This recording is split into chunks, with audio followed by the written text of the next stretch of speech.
This title is presented to you by Soundlibra.com. For more audiobooks like this, click the link in the description or visit our website at Soundlibra.com.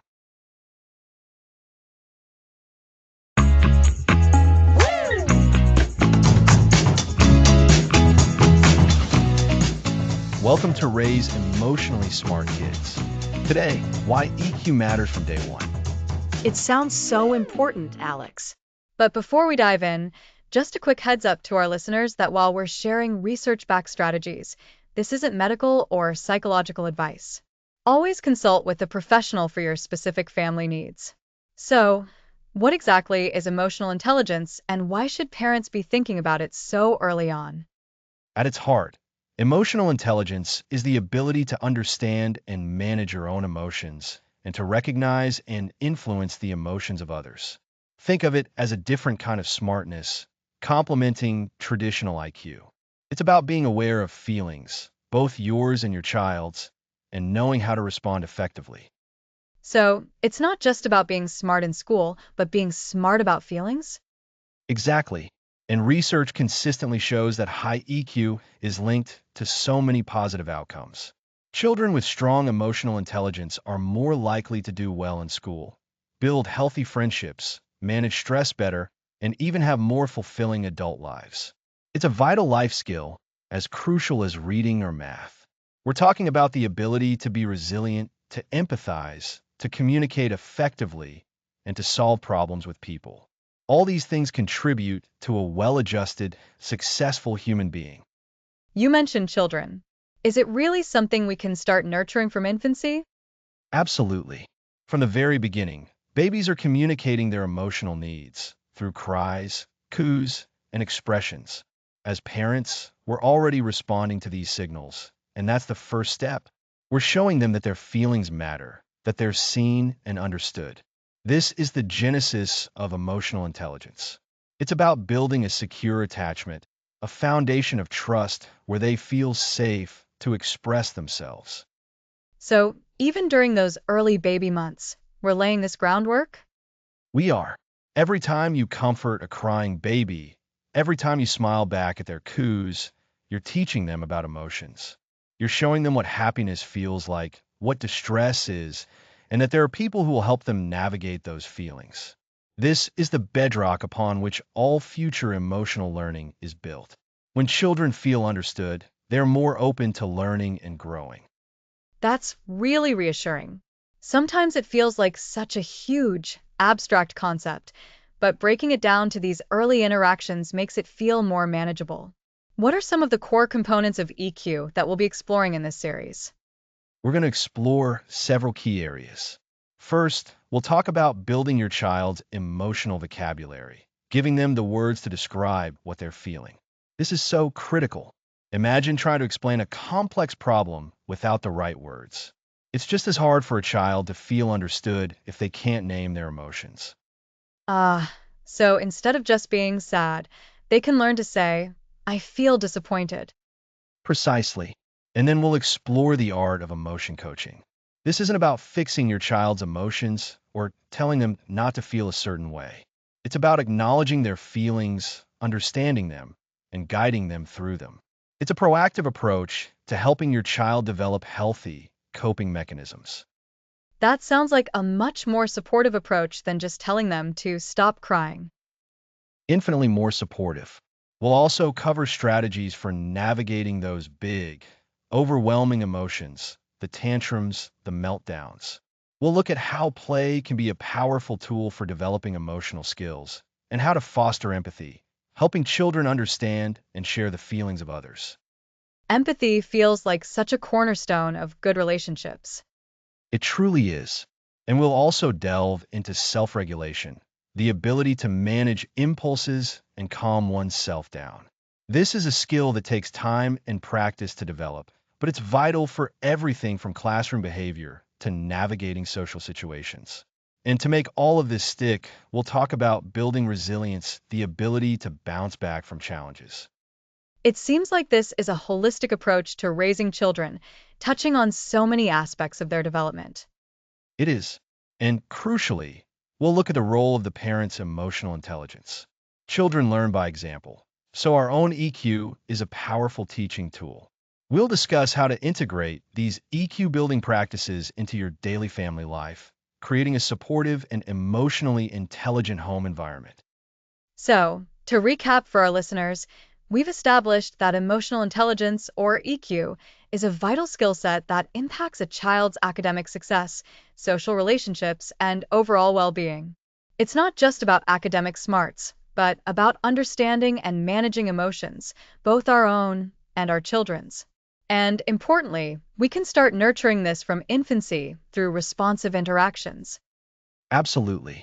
The journey we're embarking on together is about equipping your child with the tools to navigate the complexities of the emotional world, helping them to become happier, more confident, and more capable individuals. We'll move from understanding emotions to coaching through them, fostering empathy, building resilience, and ultimately, creating a family culture that values emotional growth. It's going to be a fascinating and incredibly rewarding journey. I'm so excited to learn more. Me too. And this is just the beginning. In our next episode, we'll explore decoding feelings and building your child's emotional vocabulary. Next episode, decoding feelings, building your child's emotional vocabulary.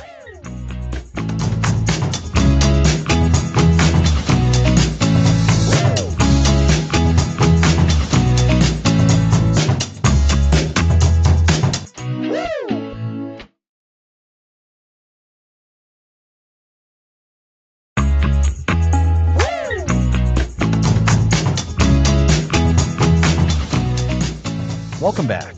Last time we covered why EQ matters from day one. Now, let's tackle building your child's emotional vocabulary.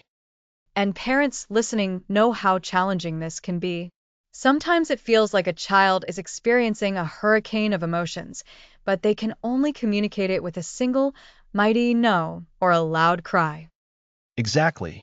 And that's where building an emotional vocabulary comes in. Think about it. How can a child learn to manage their feelings if they don't even have the words to describe what they're feeling? They need a way to label those internal experiences. So, the goal is to give them the right words. But how do we do that, especially when they're very young? It seems like a big leap from feeling something to being able to articulate it. It is, but we can make it manageable. The first step is really observation and then labeling. Even before children can speak, they have feelings. When you notice your baby fussing and looking distressed, you could say something like, "Oh, you seem sad. Are you feeling a little lonely right now?" So, we're modeling the language for them. Even if they don't understand the words perfectly, they begin to associate certain looks or sounds with emotional labels. Precisely. As they grow, it becomes about gently introducing a wider range of emotion words. Instead of just happy or sad, we can introduce words like frustrated, excited, disappointed, or proud. That makes sense. It's like giving them a palette of colors to describe their inner world instead of just black and white. How do we introduce these new words naturally? One of the best ways is to do it in the moment when you see an emotion playing out. If your toddler doesn't get the toy they wanted, instead of just saying, "Don't cry," you can say, "It looks like you're feeling disappointed because you really wanted that toy." You're acknowledging the feeling and giving it a name. And that's the emotion coaching part we'll get into later, right? Acknowledging the feeling first. But for vocabulary building specifically, what if the child is showing a very strong, overwhelming emotion like anger during a tantrum? That's a critical time. During a tantrum, a child's rational brain is offline. Trying to teach new words, then, is like trying to teach calculus during a thunderstorm. The best approach during a peak emotional storm is to focus on safety and co-regulation, just being there with them. But after the storm has passed, when they're calmer, that's your prime opportunity. Ah, so we revisit it later. What would that look like? You could say something like, "Earlier, you were really upset because you wanted to play with the blue car and your sister was using it. You felt very angry, didn't you?" You're reflecting on the past event, naming the emotion, and checking for understanding. This helps solidify the word with the experience. So we connect the word to the situation and the feeling. What are some common challenges parents run into when trying to build this vocabulary? One big one is avoiding judgment. Parents might feel embarrassed by their child's strong emotions, especially in public. But we need to remember that all emotions are valid. The goal isn't to suppress them, but to understand and manage them. So, instead of saying, "You shouldn't be so sad about that," try, "I see you're sad. It's okay to feel sad." That's a powerful distinction. And I imagine reading books plays a big role. Absolutely. Books are fantastic tools. Look for stories with characters experiencing a range of emotions. Pause when a character feels something and ask, "How do you think Maya is feeling right now?" What makes you say that? This encourages them to interpret emotional cues in others, which also builds their own emotional understanding. I like that. It's not just about naming their own feelings, but understanding emotions in general. Are there specific types of words we should focus on? It's good to aim for a balance. Start with the basic ones: happy, sad, angry, scared. Then move to nuanced feelings like confused, excited, jealous, embarrassed, proud, and frustrated. Think of it as expanding their emotional spectrum. For younger children, you might use facial expression cards or emotion dice to make it more visual and playful.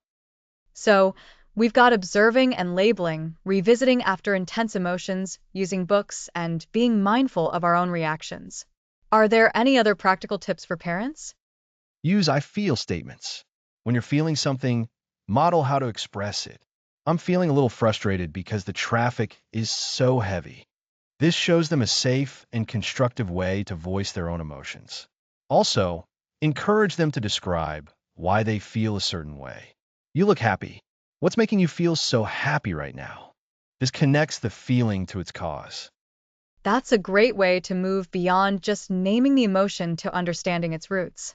So, just to recap for our listeners, building your child's emotional vocabulary is about giving them the words to understand and express their inner world.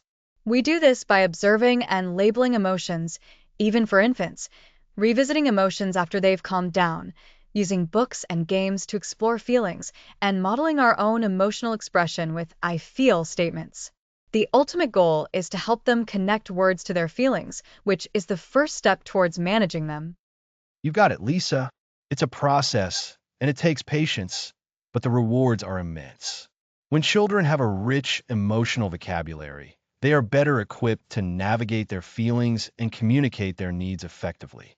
This foundation sets them up for success not just in managing tantrums, but in all their future relationships. It truly is foundational. And it leads us perfectly into our next topic: how to respond to those big emotions once we can name them. Indeed. Next episode, we'll explore the art of emotion coaching, responding to your child's feelings, not just reacting to their behavior. Thanks for listening.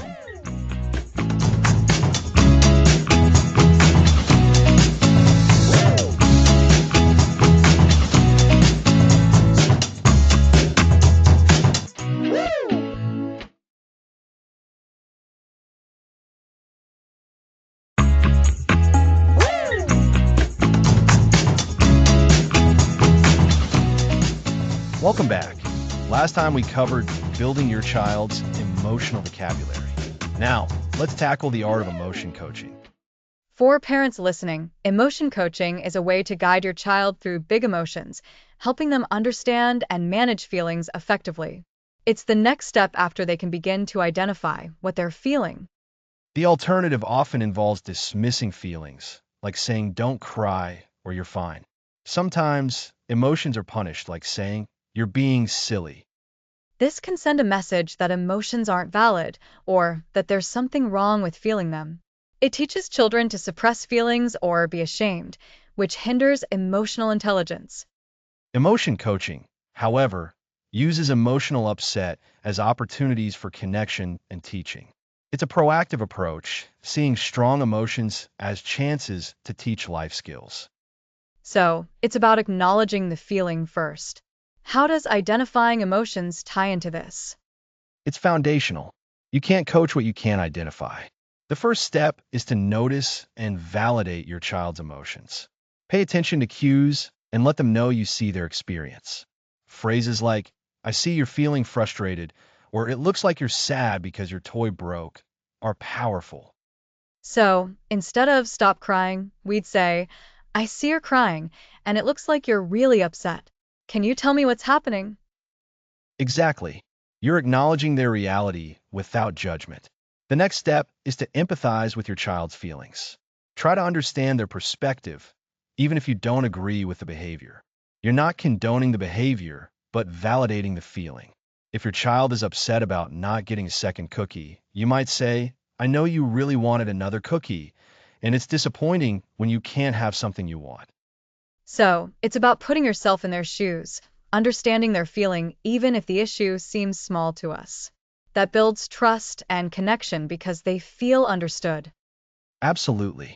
This leads to the third step, helping your child label their emotions if they haven't already, and then the most critical part, setting limits and problem solving. Guide them toward better choices. If the upset was due to frustration, help them express it constructively. After empathizing with the cookie situation, you might say, it's okay to feel disappointed. But the rule is one cookie after dinner. We can have another cookie tomorrow. So, it's balanced. Acknowledge and validate the emotion, empathize with the feeling, and then set clear boundaries while helping them figure out what they can do. That's a perfect summary of the four steps. Notice and validate. Empathize, label emotions, if needed, and set limits and problem solve. It takes practice, but the rewards are immense. By coaching through emotions, you build a robust emotional foundation. They learn feelings are okay, can be understood, and can be managed. This process helps develop self-regulation skills, vital for well-being and social interactions. They learn they can get through overwhelm with support. It builds a trusting relationship. When a child knows their feelings are met with understanding, they're more likely to share problems. Precisely. Think of it as teaching them how to navigate life's emotional complexities, steering through bumps in the road. So, to recap, emotion coaching means responding to your child's big feelings with thoughtful guidance, not just reacting. The four key steps are to notice and validate, empathize, help label emotions, and then set limits while problem solving together. This builds trust and teaches lifelong skills. It's a journey, but deeply rewarding. Next episode, we're going to dive deeper into navigating intense emotions. We're talking tantrums. So get ready to tackle the tantrum storm. Sounds like a necessary conversation. It absolutely is. Thanks for listening.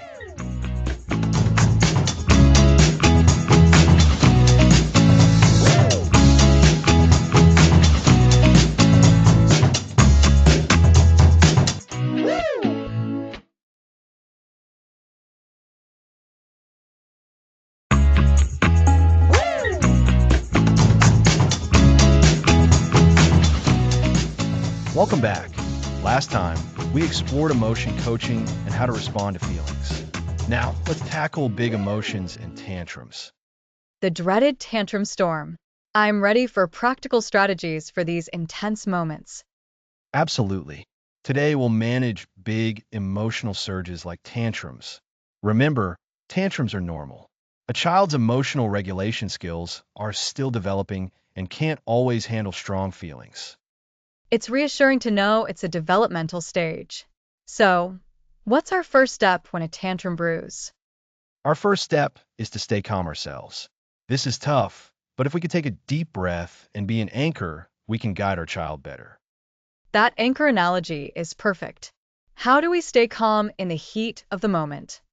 Use grounding techniques, deep breathing, counting, or feeling your feet on the floor. Remind yourself this tantrum isn't a personal attack. Your child is struggling with their emotions. That reframing is so helpful. It's about their struggle, not defiance. Once our anchor is set, what's next? Validation. Acknowledge the feeling, even if you don't agree with the behavior. Instead of stop crying, try, I see you're very angry because you wanted that toy. So, we acknowledge the emotion without condoning the behavior? Exactly. You're saying, I see you. Your feeling is real. Feeling understood can often be the first step to calming down. It decreases the intensity. That makes sense. If someone dismisses my feelings, I feel worse. If they say, that sounds frustrating, it helps. Precisely. Then comes guidance. Once the emotion subsides a bit, guide them toward calm. This isn't punishment, it's helping them cope. So, after validating, we teach management skills. What does that guidance look like? Offer simple strategies. For younger kids, a calming corner with books or sensory toys. For older kids, deep breaths, a stress ball, or drawing feelings. Offer these tools before tantrums.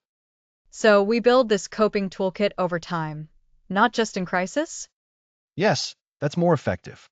Now, sometimes a child needs space to de-escalate. This is a strategic retreat, not abandonment. A strategic retreat. That sounds intentional. What does that mean for a parent? Create a safe space for them to feel without harming themselves or others. Say, I can see you need space. I'll be nearby. You ensure safety, but offer room. This is for when they can't process words or comfort. So, we're offering a safe boundary while they work through it. What about after the storm? The aftermath is a teaching moment. Once calm, revisit it. That was a tough moment. You were angry. What do you think happened? This helps them process and find better ways to express themselves. This is so valuable, Alex. Turning challenges into learning. So, to recap, first anchor ourselves by managing our own emotions. Then, validate the child's feelings. Next, offer guidance and coping strategies. And sometimes, a strategic retreat. Exactly. And after the storm, have a calm conversation to help them process. These meltdowns are temporary. Our calm, validating approach builds their emotional intelligence. It's about gradually building skills. This episode gave us great strategies for intense moments. It's about empathy, patience, and guiding kids to master their emotions. Precisely. We learn to tame tantrums by understanding them, staying calm, validating, and guiding. Next episode, we'll explore the role of play in nurturing emotional skills. That sounds fun. Next episode, the power of play, games that grow emotional skills.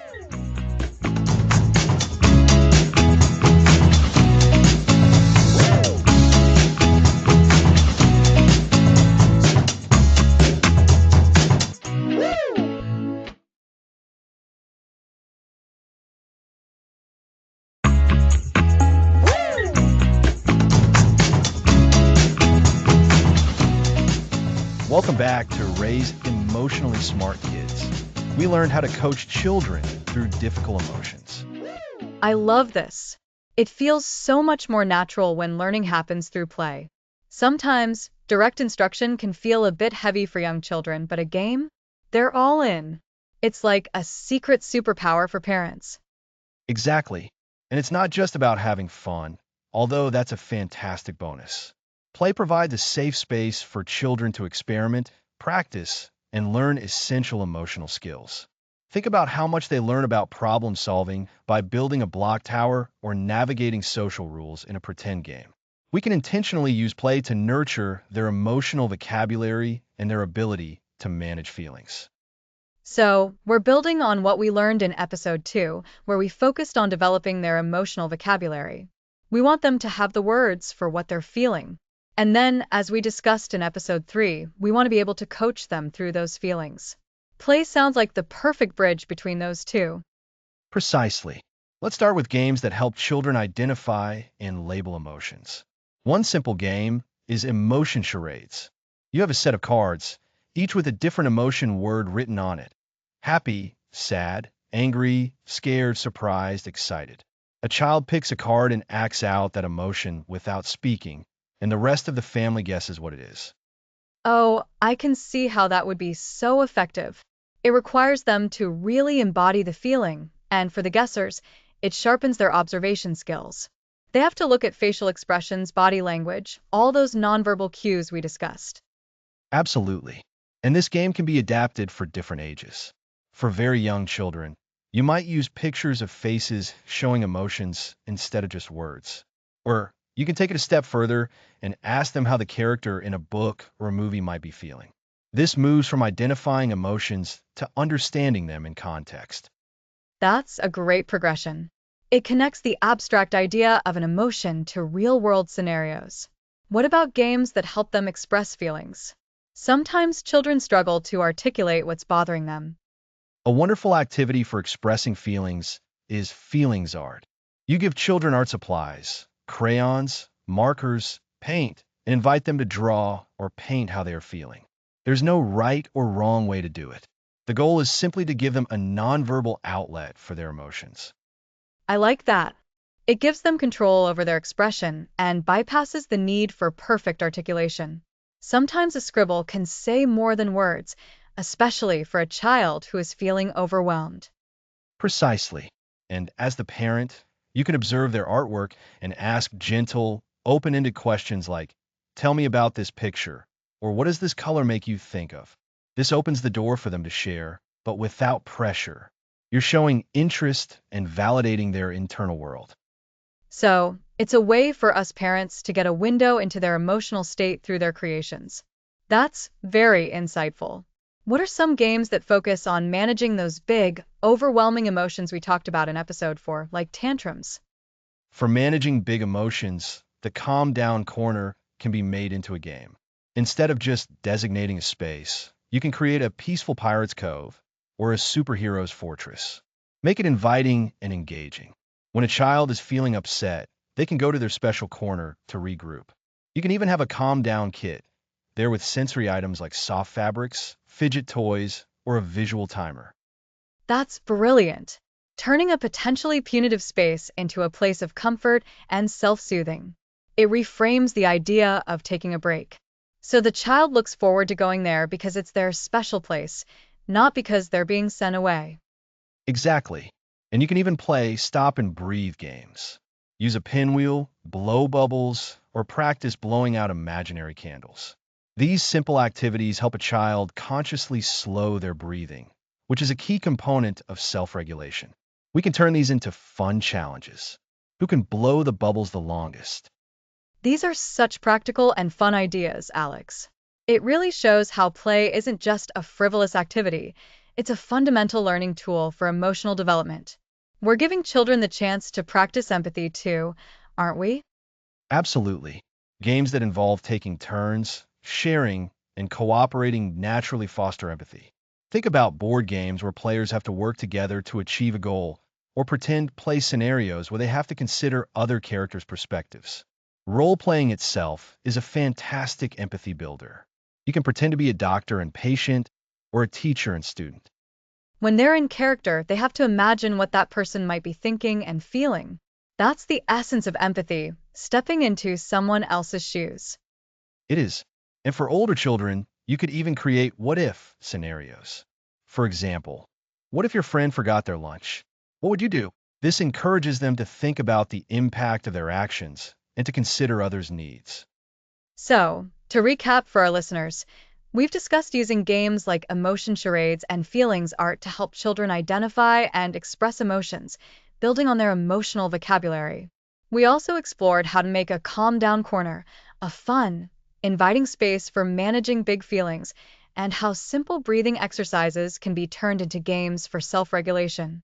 And finally, role-playing and cooperative games are excellent for fostering empathy and understanding others. That's a perfect summary, Lisa. The key takeaway is to intentionally weave these playful learning opportunities into your daily life.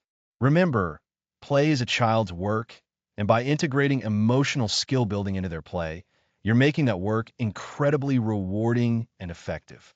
It reinforces what we've learned about identifying feelings and coaching them, making those skills stick. It truly makes emotional intelligence feel less like a lesson and more like an adventure. And that's exactly what we want for our children. Next episode, understanding the connection between feelings and behaviors.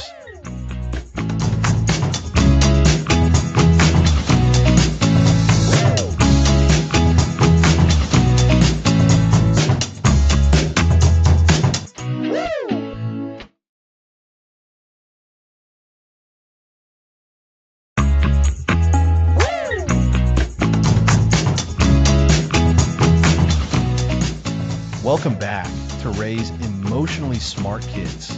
Last time, we explored the magical world of play and how games can be powerful tools for building your child's emotional skills. Now, we're diving into episode 6, where we connect how our kids feel and why they behave the way they do. It's about understanding that vital link, the why behind their actions. That's such a key step, Alex. We've spent time helping parents and kids identify those big feelings, those small feelings, and talk about them. But what happens when those feelings turn into actions, especially actions we don't necessarily want to see, like a tantrum, or hitting, or withdrawing?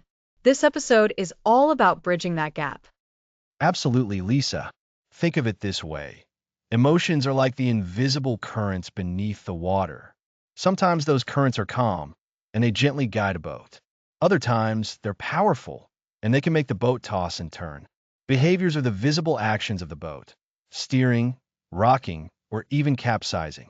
Our goal is to help children understand that their feelings are the currents influencing their boat's journey. So it's not just about saying don't hit, but understanding why they hit in the first place. Is it frustration? Anger? A feeling of being overwhelmed? Precisely. We've talked about emotion coaching, right? That framework where we validate the feeling, then coach the behavior. This episode focuses on the coaching the behavior part, but with a deeper understanding of the why. When a child acts out, there's almost always an unmet need, an overwhelming emotion, or a lack of a better strategy. Our job is to help them see that connection. How do we start helping them connect those dots? It feels like a big leap from recognizing I'm angry to understanding I hit because I'm angry and I don't know what else to do. We start with gentle observation and language. When you see a behavior, especially a challenging one, take a breath and resist the urge to immediately label it as naughty. Instead, try to link the feeling you've seen or guessed to the action. For example, if your child snatches a toy from a sibling, instead of stern, give that back right now. Try something like, I see you really wanted that blue car. It looks like you felt frustrated when your brother grabbed it, and you snatched it away. Is that right? That's a much softer approach. It opens the door for conversation rather than shutting it down with a reprimand. And I imagine it needs to be done when things are relatively calm, not in the thick of the storm. Exactly. The best time to teach these connections is not during a full-blown meltdown, but in the aftermath, or even better, during a calm moment when you can revisit a past event. You can say, remember yesterday when you got really upset because your tower fell down? You stomped your feet and threw the blocks. That was your frustration coming out. Sometimes, when we feel really frustrated, we want to stomp our feet or throw things. But then what happens? And then you can guide them towards alternative behaviors. What could we do next time? Maybe we could take a deep breath, or ask for a hug, or say, I'm frustrated. Yes, you're helping them build a bridge from the emotion to a more constructive action. This process is incredibly important for developing self-awareness. Children learn to look inward and ask themselves, what was I feeling then? And is this behavior helping me or someone else right now? It helps them understand that their feelings aren't bad, but their actions have consequences and they have a choice in those actions. So, we're helping them move from reactive behavior to more responsive behavior. It's teaching them to be the driver of their actions, not just a passenger on the emotional seas. That's a perfect analogy, Lisa. And it's a gradual process. Children aren't born with this understanding. They need us to be their guides, their translators. We're essentially helping them build their own internal behavior emotion dictionary. So, when they feel that knot of anxiety, they might start recognizing it as the precursor to that tummy ache behavior or the urge to hide. Or when they feel that surge of excitement, they might learn it often leads to giggling and jumping. And this links back to our emotion coaching framework, doesn't it? Because first, we acknowledge the feeling. Then, we connect it to the behavior, helping them understand the why. And then, we can move to coaching them toward problem solving or finding better ways to handle that emotion next time. Precisely. Let's break down that connection building process into a few key steps for our listeners. First, observe and identify. Notice the behavior and try to connect it to an underlying emotion. Is your child withdrawn after a disagreement? That might be sadness or feeling hurt. Are they being unusually loud and boisterous? That could be excitement or perhaps a way of masking nervousness. Second, verbalize the connection. Use simple language to reflect what you're observing. This is where we voice the link. It seems like you're feeling disappointed that the game ended, and that's why you're kicking the ball. Or, I notice you're hugging your teddy very tightly. Are you feeling a little scared right now? Third, explore the why together. Ask open-ended, gentle questions when the moment is right. Not accusatory, but curious. What was it about the game ending that made you feel disappointed? Or what are you noticing in your body when you feel scared? This encourages them to think about the cause and effect. And finally, brainstorm alternatives. Once they have a better grasp of the feeling behavior connection, you can work on future strategies. So, when you feel that disappointment, what's another way you could show it besides kicking the ball? Maybe we could talk about it or find a new game to play. That's a fantastic summary, Lisa. So, to recap, understanding the why is about helping children see that their feelings are often the drivers of their behaviors. By observing, verbalizing the connection, exploring the why together, and brainstorming alternatives, we empower them to gain self-awareness and make more conscious, constructive choices moving forward. It's a fundamental building block for emotional intelligence. It really is. Because when kids understand why they do things, they gain a sense of control. They learn that while they can't always control their feelings, they can learn to manage their responses to those feelings. This knowledge is incredibly empowering. And this leads us directly into our next episode, where we'll focus on concrete strategies for developing that self-control, those essential self-regulation skills that help children remain calm and focused, even when those big emotional currents are swirling. Building on understanding the why makes the how of self-regulation so much more effective. Exactly. So, next time, we're talking about the building blocks of calm. Next episode, self-regulation strategies, the building blocks of calm.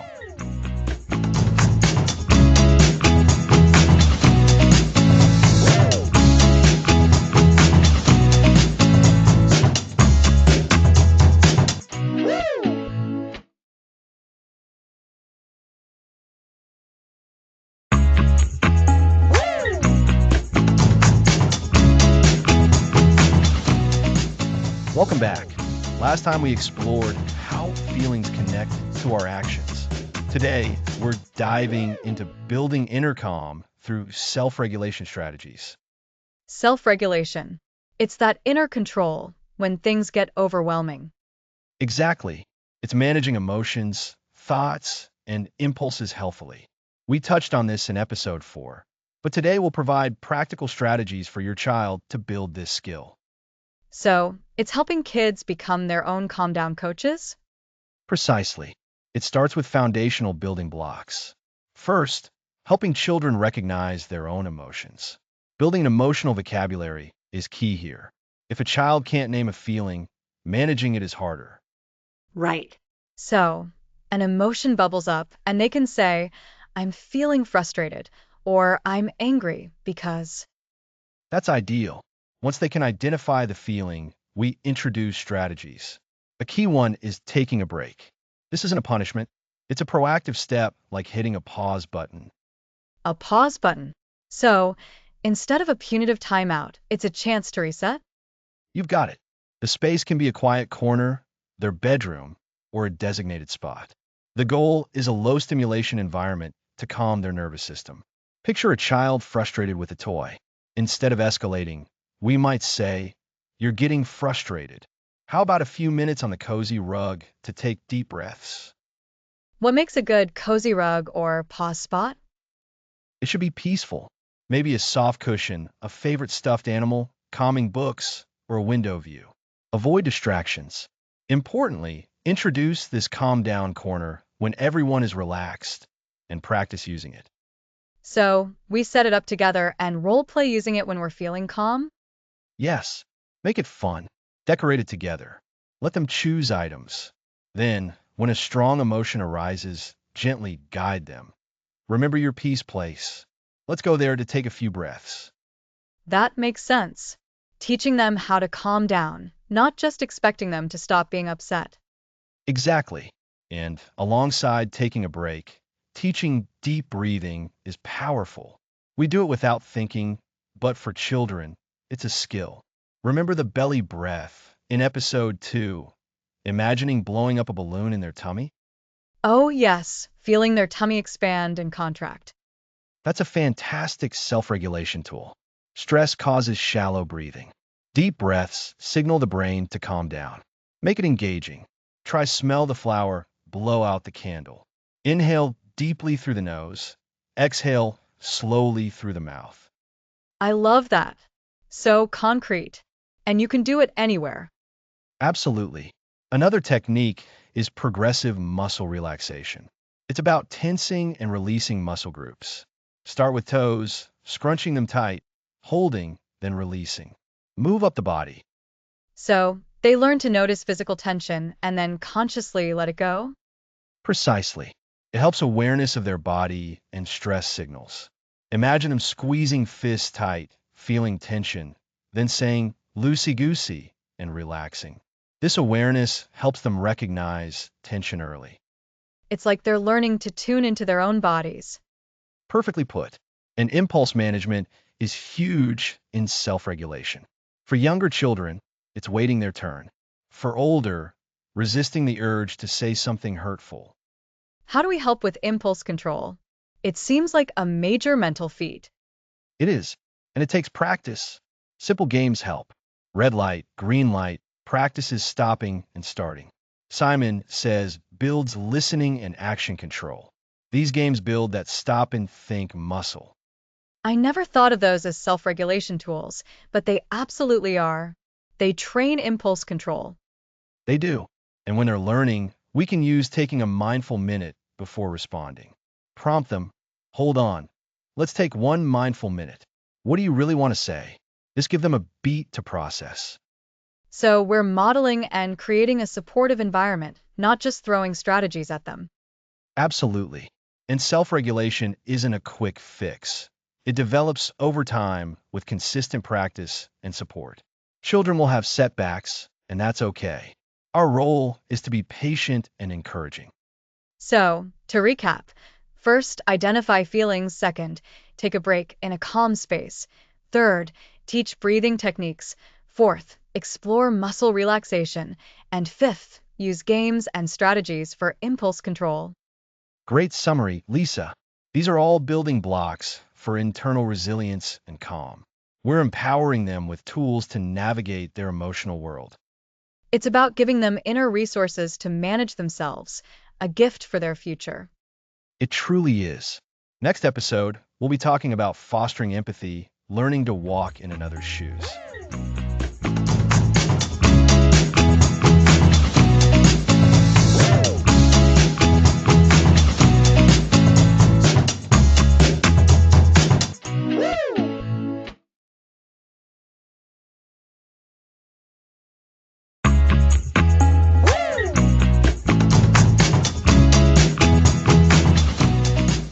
Welcome back. Last time, we explored powerful self-regulation strategies. Today, we're diving into a truly vital component of emotional intelligence, fostering empathy. Lisa, it's so important, isn't it? Absolutely, Alex. If children are going to navigate the world successfully, understanding and connecting with others' feelings is essential. It's like a superpower for building strong relationships. Exactly. And we've already laid some of the groundwork for this. Remember in episode 3 when we talked about emotion coaching? That's the foundation for empathy. If a child can understand their own big feelings, what they are, why they happen, and how to manage them, they're much better equipped to recognize those same feelings in someone else. That makes perfect sense. You can't really understand someone else's struggle if you don't have a handle on your own internal emotional state. It's like trying to describe a color you've never seen. Precisely. So, today is about understanding what empathy is, why it matters even for little ones, and how we can start planting those seeds. We'll be talking about walking in another's shoes, a phrase we'll explore thoroughly. And I love that metaphor, Alex. It's so visual and relatable. What does it really mean for a child, though? It means seeing the world from someone else's perspective.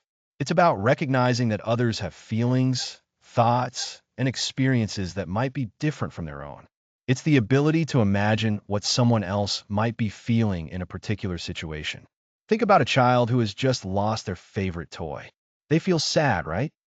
Oh, definitely. Devastated, even. Right? Now, imagine their sibling sees them crying. If that sibling has empathy, they might think, wow, my brother's really upset. He must feel terrible about losing his toy. I remember how sad I was when I lost my teddy bear. Maybe I can help him feel better. That's recognizing the other person's feeling and connecting it to a shared human experience. So, it's about that connection.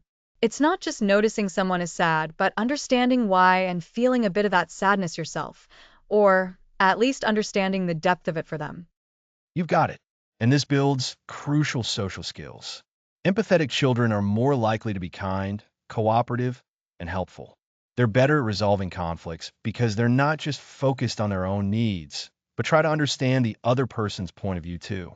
This leads to stronger friendships and a more harmonious family life. Ultimately, it's about building a compassionate society, starting in our homes. It really is. So, how do we actively teach this? Where do we begin? We begin by making feelings visible and discussing them. The more we talk about emotions in our own home, the more vocabulary and understanding children develop. This includes expressing our own feelings, even the difficult ones, in healthy ways. When you say, I'm feeling a bit frustrated because traffic was so bad today, you're modeling emotional awareness. And showing that it's okay to have those feelings. Exactly. Then we can start pointing out emotions in others. Reading books is a fantastic way to do this. When you're reading a story, pause and ask questions. How do you think the little bear feels right now? Why do you think he's hiding under the table? Oh, I love that. You're not just reading the words, you're exploring the characters' inner lives. Precisely. And you can do this with characters who are experiencing many different emotions: joy, sadness, anger, fear. Connect it back to the child's own experiences. Remember when you felt scared during that thunderstorm?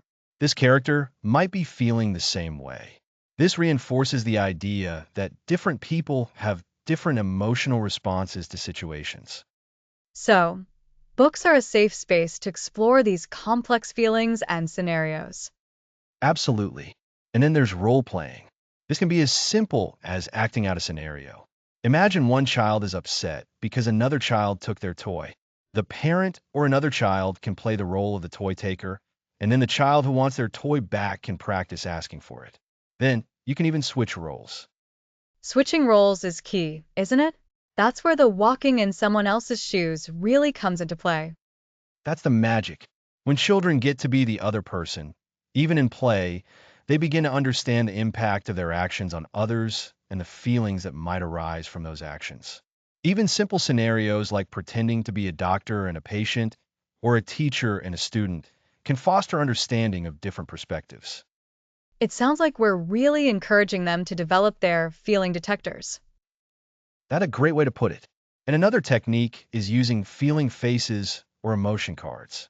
You can make simple drawings of different emotions: happy, sad, surprised, angry, and then ask the child to show you how they feel or how they think a character in a book might feel. This helps them visually identify and label emotions. And it's a concrete way to start building that emotional vocabulary we talked about in episode 2. Indeed, we're linking a visual cue to an emotional state. And as they get older, you can introduce more nuanced emotions. Also, encourage children to notice emotions in real life. When you're out and about, you can gently point things out. Look at that child struggling with their groceries. They might be feeling a bit overwhelmed. It's about being observant and having those quiet conversations. Yes, but without judgment. We're not trying to label people, but to understand the human experience. We can also encourage our children to offer help. If they see someone struggling, gently prompt them, would you like to help that person? This is empathy in action. This demonstrates that understanding feelings can lead to positive actions. So it's about observation, understanding, and then acting. It's a complete cycle. You've summarized it perfectly, Lisa. It's about building bridges between themselves and others. We're teaching them to be good friends, good family members, and ultimately, compassionate adults. It's a skill that requires practice, patience, and a whole lot of love. And it all starts with recognizing that the person on the other side of our interactions has their own world of feelings, just like we do. Walking in their shoes truly begins with acknowledging they are there. Exactly. Next episode, the Empathy Toolkit, practical activities for little hearts. Fantastic. I'm looking forward to that. Thanks for listening.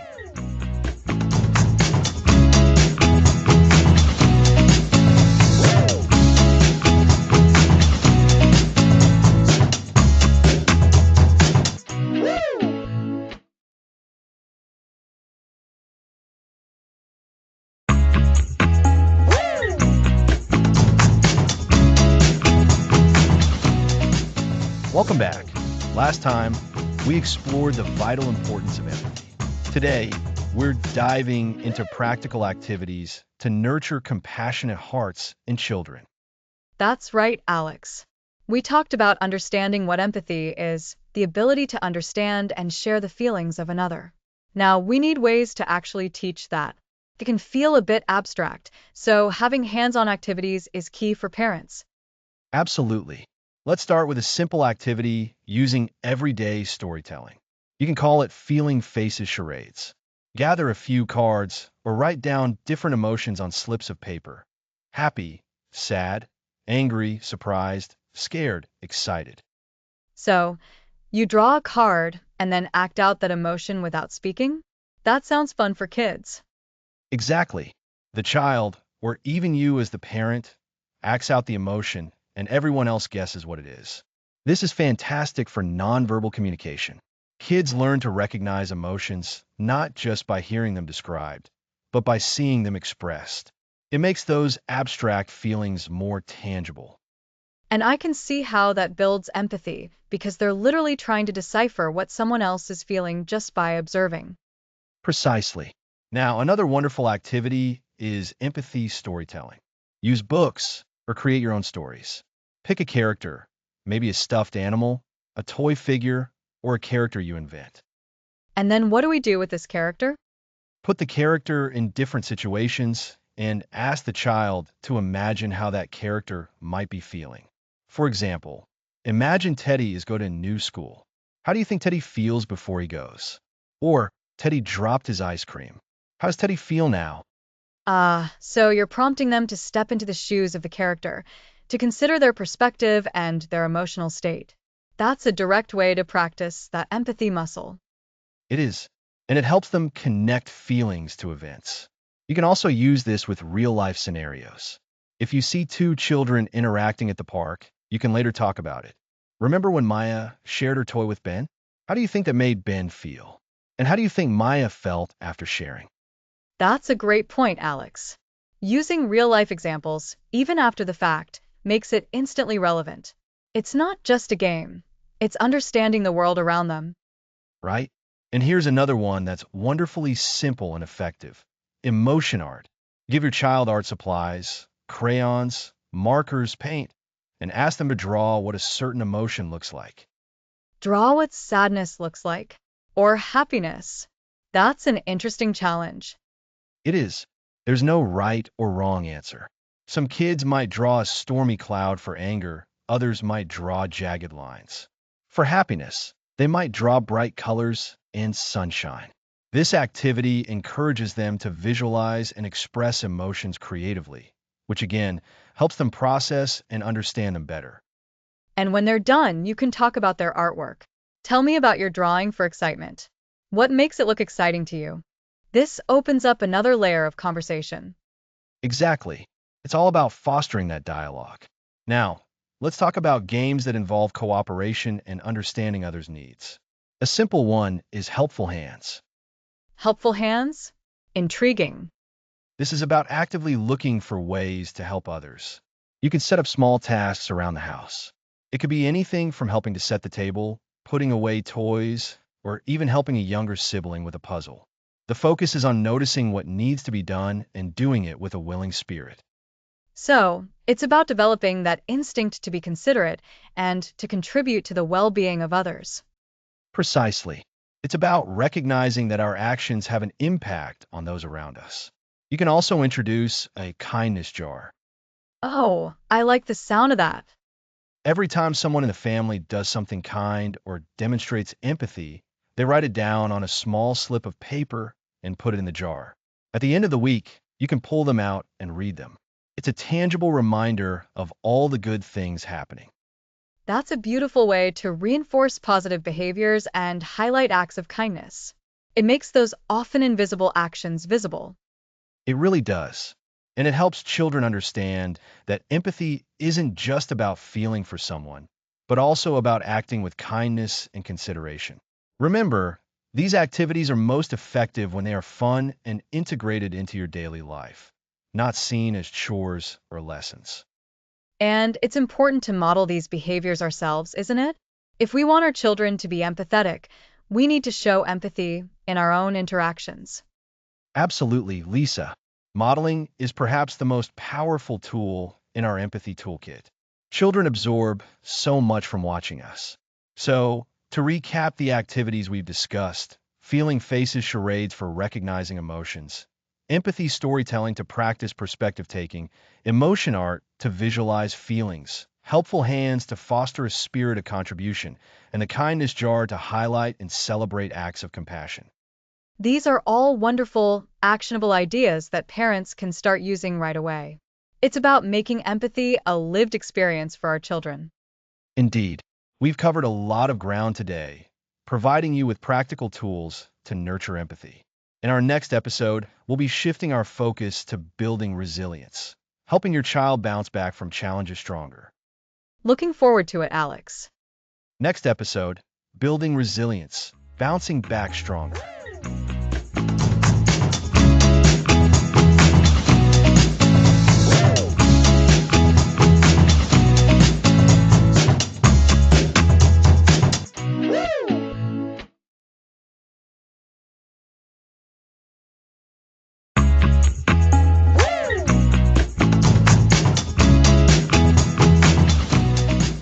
Welcome back. Today, we're discussing resilience. Resilience. It's that ability to bounce back when things get tough, right? Exactly. For children, building resilience is deeply tied to their emotional intelligence. It's about teaching them how to navigate life's challenges, not avoid them, but to cope and grow stronger. When a child can understand their frustration without getting completely overwhelmed, they're building resilience. So, it's not just about being tough, but managing those tough feelings, like an emotional anchor. Precisely. Remember episode 7 on self-regulation? Those calming strategies are the building blocks for resilience. When a child uses a deep breath during disappointment, they're practicing resilience. Feelings, even difficult ones, are temporary and manageable. Self-regulation is the internal toolkit for resilience. How can we practically help children develop this bouncing back ability? One of the most powerful ways is to foster a growth mindset. This is the belief that abilities can be developed through dedication and hard work. Instead of, you're not good at math, say, math is challenging, but with practice, you can get better. Framing challenges as learning opportunities, not fixed limitations. That's a huge shift. Absolutely. It starts with how we respond to their failures. When a child doesn't win or struggles with a new skill, our reaction matters. Instead of fixing it or dismissing their feelings, validate their disappointment, then gently guide them towards problem solving. So, acknowledge their feelings. I see you're sad you didn't win. And then ask, what could you try differently? Or, what did you learn? You've got it. This encourages them to think about what they can control and learn, not just the outcome. We're teaching them setbacks are normal and they have the inner resources to handle them. Picture a child building with blocks. If a tower falls, a resilient child might sigh or cry, but then they'll pick up the blocks again, perhaps trying a different design. That's a wonderful analogy. They learn to trust their own ability to try again. Failure becomes a stepping stone, not an endpoint. What about encouraging perseverance? Perseverance is key. This often means breaking down larger tasks into smaller steps. If a child falls while learning to ride a bike, we help them up, dust them off, and focus on balance for a few seconds or going a short distance. Small wins build confidence and show persistence pays off.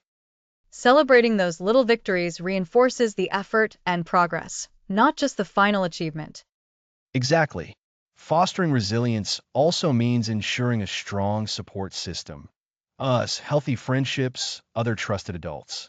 Knowing they have people who care and believe in them provides security when they face challenges.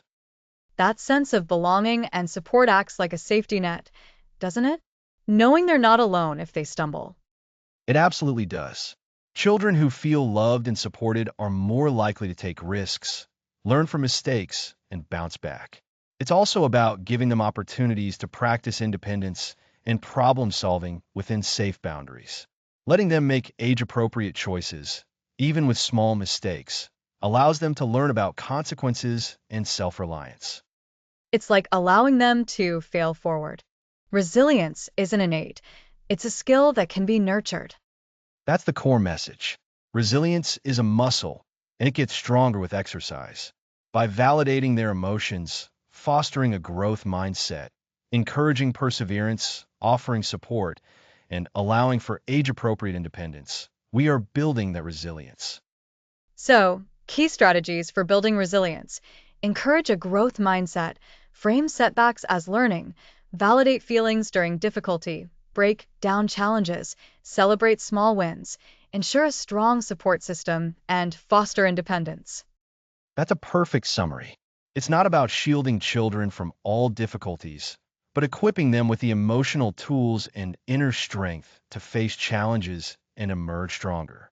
This ability to bounce back is a gift for life. It truly is. And it ties back beautifully to all the emotional intelligence skills we've discussed: understanding and managing emotions, empathy, and now, resilience.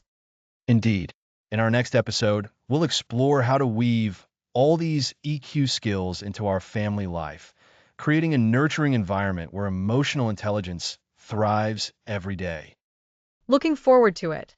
Next episode: integrating EQ into your family culture.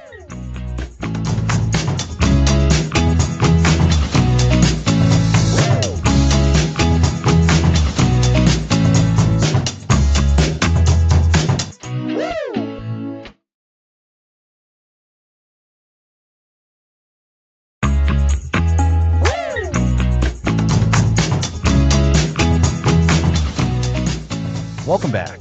Last time we covered building resilience. Now let's integrate EI in a family life. We've built this incredible toolkit for nurturing emotional intelligence in our children, from understanding feelings and emotion coaching to building resilience. But how do we make sure these lessons become part of how we live as a family? It's about moving from isolated practices to an integrated family culture. Think of it like a plant needing sunlight and water constantly to thrive. Emotional intelligence needs to be a continuous, integrated process within the family. So, it's not just about having a special emotion time, but about bringing that awareness into breakfast, bedtime, arguments, and playtime? Precisely. It starts with intentionality. We want to create an environment where feelings are seen as valid information, not something to be ignored. This means consciously choosing how we respond to our children's emotions and also how we model our own. I think that's a key point: modeling. If we want our kids to manage their anger constructively, they need to see us doing the same when we're frustrated. What are some ways we can actively integrate this into daily routines? Let's break it down. One of the simplest ways is through communication. We can make it a habit to check in with each other about how things felt. At dinner, for instance, instead of just "how was school?" We can ask, "What was a moment today that made you feel happy?" Or "Was there anything that felt a little tricky today?" That encourages them to put words to their experiences and allows us to offer understanding and support in the moment. Right? And it's not just about the kids. We, as parents, can also share our own feelings appropriately. saying things like, I'm feeling a bit tired today, so I might need some quiet time later, or I'm really excited about our trip this weekend, normalizes emotional expression for everyone. This builds emotional literacy for the whole family. That makes so much sense. We're showing them that it's okay to have feelings, and it's good to share them. Now, how does emotion coaching translate into a family culture? Emotion coaching becomes the default response to strong emotions. When a child is upset, instead of immediately trying to fix it or shut it down, the family culture encourages us to acknowledge the feeling first. I see you're really frustrated because your tower fell down. This simple validation is powerful. Then, you can move towards problem solving or comfort. So, a quick check-in with validation. You're feeling angry because Liam took your toy. That's the emotion coaching part. And then, what can we do to help you feel better? Or, how can we ask Liam to share nicely next time? Exactly. It creates a predictable and safe space for children to experience and learn from their emotions. Another area is conflict resolution. When disagreements arise between siblings or even between parents and children, the family culture can prioritize understanding over winning. Oh, that's a big one. How do we teach that? By modeling it and by guiding them through it. Instead of stepping in to declare who's right and wrong, we can facilitate a conversation where each person gets to express their perspective and feelings. You can ask things like, Sarah, how did it feel when Emily grabbed the crayon? And then, Emily, what were you feeling when Sarah didn't share? And then help them find a compromise. So, if you both take turns, how would that work? I love that. It's about building empathy skills in real time. Precisely. And this cultural integration extends to playtime. Games and activities that naturally foster emotional understanding and expression should be part of the rotation. Remember we talked about role-playing or using emotion cards? Making those part of a regular family fun night or activity can be incredibly effective. It's about making emotional learning active and enjoyable, not a chore. So, we're talking about intentional communication, default emotion coaching, empathetic conflict resolution, and incorporating play-based learning. That sounds like a lot. How do we avoid feeling overwhelmed? The key is to start small and be consistent. You don't need to overhaul everything overnight. Pick one or two areas to focus on for a week. Perhaps it's consistently validating your child's feelings when they're upset, or making an effort to share your own feelings once a day. Small, consistent efforts build a strong foundation. Consistency over intensity. I like that. And perhaps a family mission statement, or just a stated family value around kindness and understanding. That could be incredibly helpful. Having a shared understanding, even a simple one like, in our family, we try to understand each other's feelings, can serve as a guiding principle. It gives everyone something to refer back to. It's about what psychologist Carol Dweck calls a growth mindset for emotions. We believe our emotional skills can be developed, and we work on them together. So, to recap for our listeners, creating a family culture of emotional intelligence means intentionally weaving these practices into our daily lives. It involves open and honest communication about feelings, using emotion coaching as a natural response to difficult emotions, resolving conflicts with empathy, and incorporating play that promotes emotional growth. It's about consistency and making emotional awareness a shared family value, not just individual homework. That's a perfect summary, Lisa. This integration ensures that emotional intelligence isn't just a skill our children learn, but a way of life that benefits the entire family, fostering stronger bonds, better communication, and a more harmonious home environment. It's about creating a family that truly understands and supports one another emotionally. It's inspiring to think about the ripple effect of creating such a culture.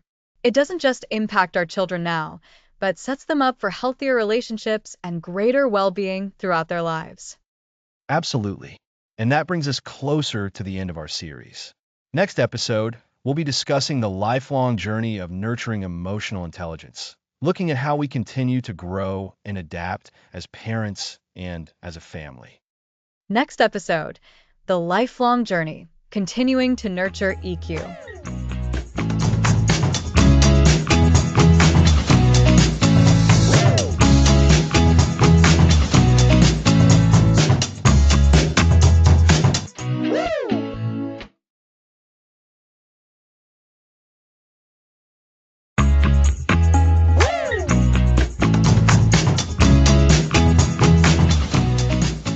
Welcome back. Last time, we explored how to build resilience in children.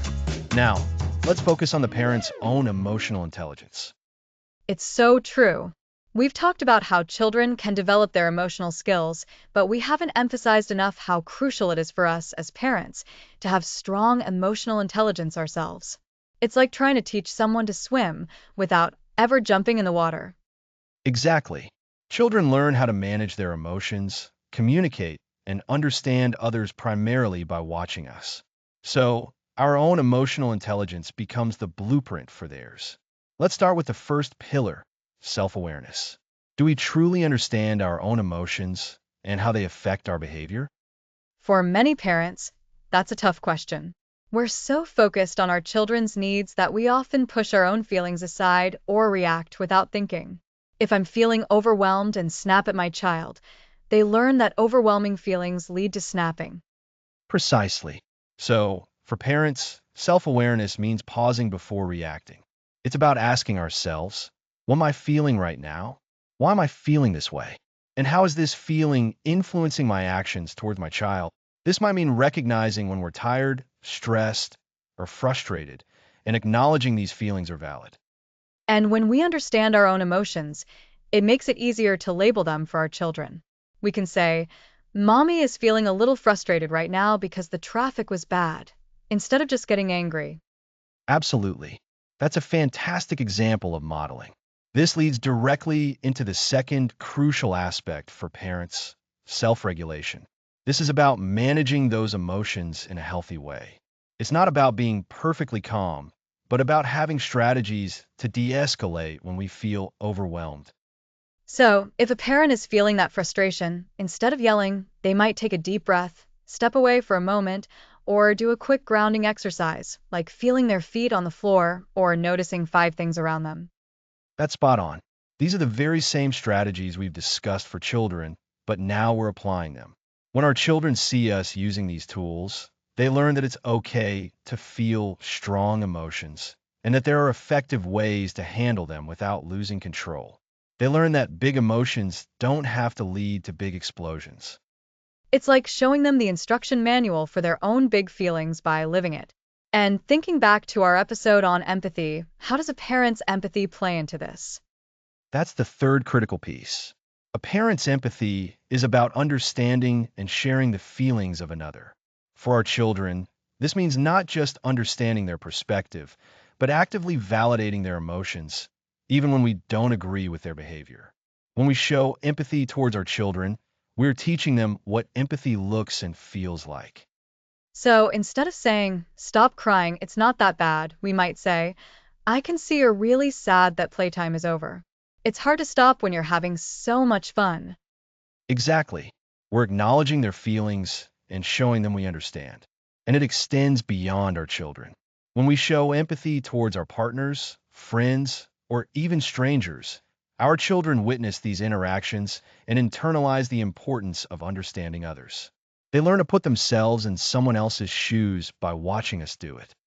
It really does circle back to everything we've discussed. We've covered building emotional vocabulary, emotion coaching, navigating tantrums, the power of play for emotional skills, connecting feelings to behaviors, self-regulation strategies, fostering empathy, building resilience, and creating a family culture of EQ. All of these concepts gain so much more traction when the parents are actively modeling them. You've summarized it perfectly.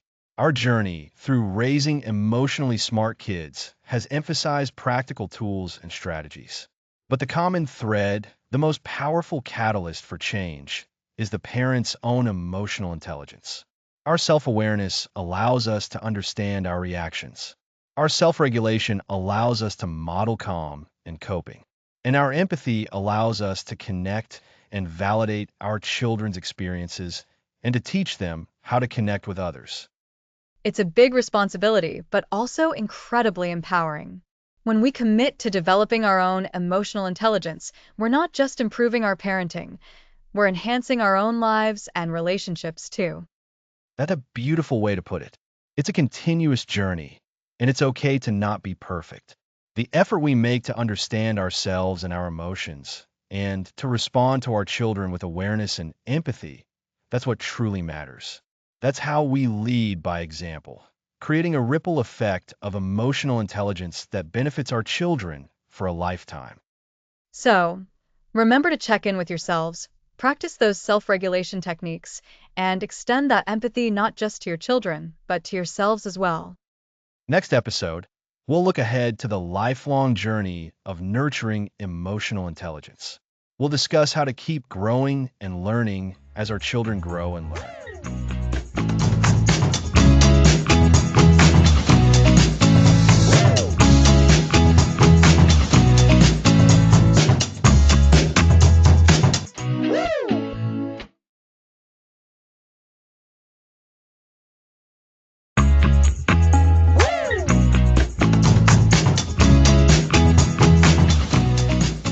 Welcome back, everyone, to Raise Emotionally Smart Kids. I'm Alex. And I'm Lisa. Last time, we talked about how vital a parent's own emotional intelligence is, showing our kids how to lead by example. Exactly. And today, we're ready to discuss episode 13, Advanced EQ, Navigating Complex Social Situations. This is where we take all those foundational skills we've discussed and see them in action when things get a little trickier. So, we've covered the basics: identifying feelings, emotion coaching, self-regulation, empathy. Now, what does advanced EQ even look like for kids? Great question. Think about a playground squabble or a disagreement over a toy that escalates beyond a simple mind. Kids with basic EQ can express their feelings and maybe even understand why they're upset. But advanced EQ means they can start to resolve these situations, understand the other person's perspective more deeply, and make better choices. It's about that nuanced social navigation. I see. So, it's not just about having the tools, but knowing how and when to use them in more challenging circumstances. What are some of these complex situations? Well, we can start with conflict resolution. When two children want the same thing, or one accidentally hurts another, how do they work it out? Are they just going to yell, or can they problem solve together? This is where empathy and self-regulation really get put to the test. Remember how we talked about empathy being about walking in another's shoes? Yes, and developing a rich emotional vocabulary to describe those feelings. Precisely. When a conflict arises, a child with advanced EQ can pause, take a breath, that's self-regulation kicking in, and then try to understand what the other child is feeling and why. They might say, I see you're really frustrated because you wanted to play with that car too, instead of just grabbing it back or pushing. And that leads to a better outcome, right? Instead of a tantrum or a fight, maybe they can brainstorm a solution. Absolutely. The solution might be taking turns, finding a different toy, or even agreeing to play together. This requires active listening and communication skills, which are all part of advanced EQ. We're teaching them to be good problem solvers in their social world. It sounds like a lot of practice is involved. Definitely. And part of that practice is understanding social cues, the subtle signals we send and receive without always using words. Think about facial expressions, body language, or tone of voice. These can tell us if someone is sad, scared, excited, or even feeling left out. Oh, that's a big one. Kids can sometimes miss those cues or misinterpret them. Like if a friend is quiet, a child might think they're mad, when really they're just tired. Exactly. Helping children become better social detectives is key for advanced EQ. We can do this by talking about these cues. When you're watching a show together, you can pause and ask, look at her face. How do you think she's feeling right now? Or, he's standing with his arms crossed. What might that mean? So we're teaching them to observe and interpret beyond the obvious words. Yes, it's about reading between the lines, so to speak.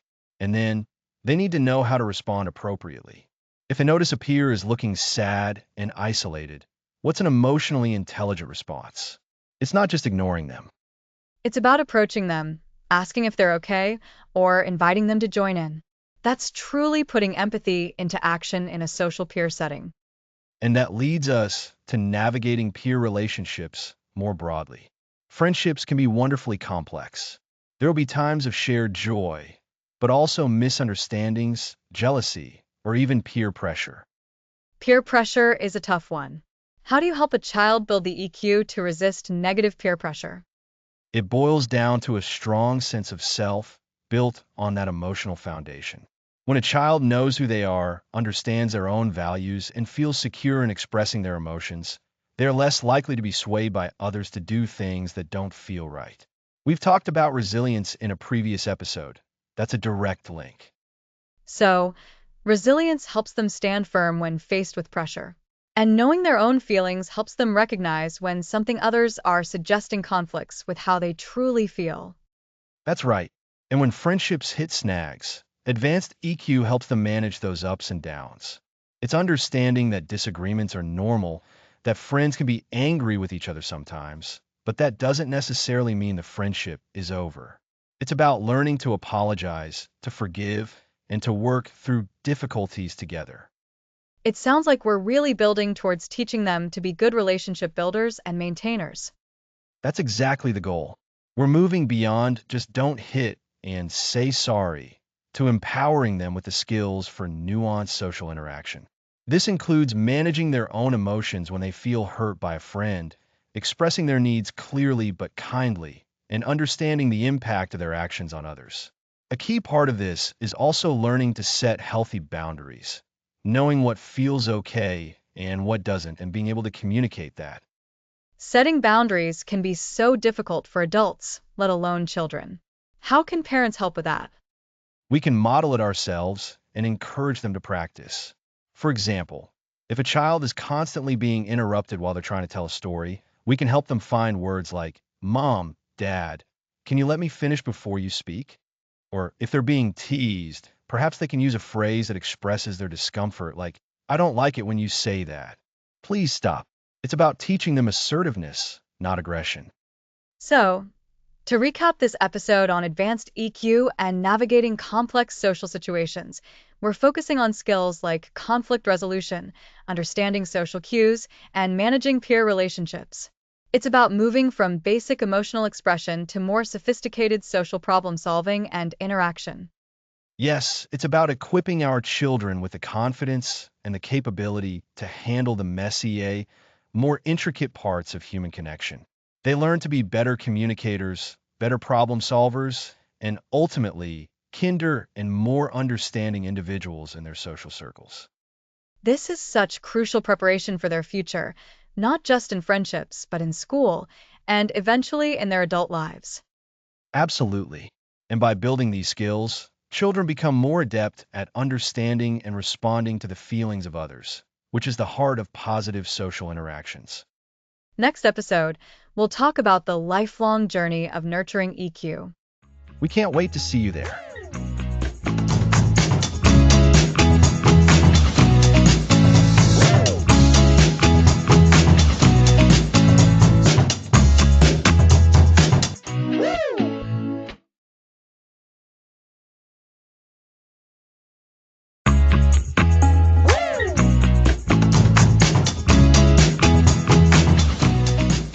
Welcome back to Raise Emotionally Smart Kids. Today marks our final episode, episode 14, and we're exploring the lifelong journey of nurturing emotional intelligence. Alex, we've covered so much ground, from the very first feelings to navigating complex social situations. It's a continuous process, not an endpoint. Exactly, Lisa. Think of it like tending a garden. You water, weed, and provide sunlight. Nurturing emotional intelligence in our children is very similar. So, how do we keep this momentum going? What's the roadmap for the future? The roadmap is about integration and ongoing practice. Remember building a family culture of EQ? That means making emotional awareness, empathy, and thoughtful responses a normal, everyday part of your family's interactions. It's just how your family operates. So, it's about consistency, weaving emotional intelligence into everything. Precisely. And that includes continuing to lead by example. Our children are always watching us. How we handle our own emotions, communicate, and show empathy are powerful lessons. If we stumble, acknowledging it and showing how we learn from it is a valuable lesson in resilience and self-awareness. That makes sense. It's not about being perfect, but about being mindful and demonstrating a growth mindset. And for those challenging moments, the strategies for managing tantrums and building calmness are still our go-to tools. Absolutely. Those tools become second nature with practice. The power of play, as we discussed, also keeps those skills sharp and fun. And what about the more complex scenarios, like navigating friendships and disagreements? These aren't one and done conversations. No, they're ongoing discussions. The more we model open communication and encourage our children to articulate their feelings and understand others, the better equipped they'll be. It's about creating a safe space for them to explore these nuances by actively listening and validating their feelings. So, to recap the core themes, building an emotional vocabulary, coaching emotions, understanding behaviors are connected to feelings, and developing self regulation and empathy. We've also highlighted resilience and our role in modeling these traits. That's a fantastic summary. Lisa, these are life skills, and the journey of emotional intelligence is truly lifelong, not just for our kids, but for us too. It's empowering to think we're not just raising kids with good EQ now, but equipping them to be emotionally healthy adults. Exactly. And what's particularly rewarding is that as our children's emotional intelligence grows, our relationships with them deepen. So, for parents listening, what's your final piece of encouragement? Embrace the process. There will be ups and downs. Celebrate the small victories. Be patient with yourself and your child. You are doing important work that will benefit them throughout their entire lives. This is about embarking on and enjoying the continuous journey of emotional growth. That's a wonderful way to put it, Alex. The ongoing journey. Thank you for guiding us through this valuable series. It's been so insightful. And thank you, Lisa, for your wonderful insights and for helping our listeners understand these concepts. It's been a pleasure. And to all our listeners, thank you for joining us on Raise Emotionally Smart Kids. We hope you've gained valuable tools and inspiration. Thanks for listening to the series.